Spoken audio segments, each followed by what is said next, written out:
Watch this true life story with great lessons from Sister Abigail. This is a must-see for every girl or lady. Watch now and learn from it. I still remember that very cold night of September 1st, the day I decided to sell my body even though I claimed to be a born-again Christian. I did that because I was tired and frustrated about my father's constant nagging because I was still single at my age. He made it look like a sin to be single. His constant nagging made me feel that God had forgotten about me after all my years of serving him. It was frustrating still being a virgin and single at the age of 36. If only I had remained just a little more patient at that time, I would have married my God-ordained husband. But I thank God for giving me a second chance. As a growing young woman, I had how I wanted my life to play out. For me, I should be married at the age 25 to the most loving and wonderful man on earth, and be done with childbearing at age 30 or 31, and watch my children grow up with me. But like the saying goes, man proposes, but God disposes. I became a born-again Christian in my second year at the University of Lagos. I was so deep into Christianity that all I had time for were church programs and my books. I had some brothers who liked me, but then I was not interested in men because I felt they would be a distraction as I wanted to focus on school and God alone. I am the eldest of 4 children, 3 girls and a boy. Our mother died about 7 years ago, and we were left with our father. The truth be told, I am the only Christian in my family. The others hardly go to church, but it seems everything moved on fine for them, except me. My 2 younger sisters got married to responsible and wealthy men, while I was still praying to God to give me a husband. I had moments when all I did was to cry myself to sleep because of my father's attitude towards me regarding marriage. I had brothers from church who asked for my hand in marriage, but the problem was that they all wanted to go to bed with me first, but that was not what I wanted. My father believed that I was still single because of my rules and standards. Hence, he decided to frustrate me. I did that because I was tired and frustrated about my father's constant nagging due to my marital status at my age. Sometimes, when I returned home from church, he would instruct the gateman not to open the gate for me, forcing me to sleep at one of my sister's places. On other occasions, especially after church, he would say, "Abigail, so where is the man you came home with? You carry a Bible every day, yet you're not married. Your sisters, who rarely attend church, are married. What's the essence of carrying a Bible daily? You should ask your sisters how and where they met their husbands, so you can follow their example." His complaints about every aspect of my life worried me deeply, and it had become unbearable. One day, precisely September 1st, I made a drastic decision that I still deeply regret. I thought to myself, what has serving God and being a virgin at my age benefited me? I'm still single, and my father's constant frustration and mockery are exhausting. I'm tired. That night, I lied to my father, telling him I was attending a vigil. He looked me up and down, hissed, and walked away. I found myself standing in front of a brothel, surrounded by other girls, my heart racing. Within 20 minutes, 2 men arrived in a jeep.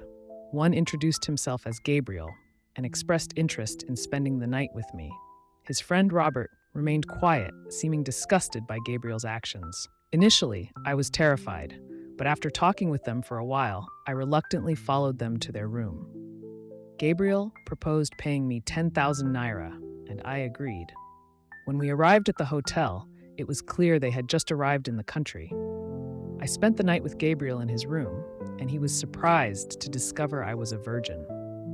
"If you're 36 and still a virgin," he said, "you should have been more patient and waited until your wedding night instead of giving it away to a stranger for just 10,000 naira. Tears streamed down my face as if a sword pierced my chest. "Abigail, despite your struggles with your father, you should have been more patient," Gabriel emphasized. "But honestly, if I weren't already married, I would have married you." I left Gabriel's hotel room feeling sad and rejected. A week later, Hannah, my friend from church, paid me a surprise visit at home. "Hannah, I can't remember the last time you visited me," I said. She smiled and shared, "My brother from the UK just arrived in the country. But what you don't know, Abigail," Hannah continued, "is that I've told him many wonderful things about you. One of the reasons he's in the country is to meet you. so you both can discuss things, Hannah said. He's willing to settle down within 3 months if you agree to marry him. At first, I felt happy, but when I remembered my recent past, tears streamed down my face. Hannah mistook them for tears of joy, thinking I was finally getting married. But for me, they were tears of regret.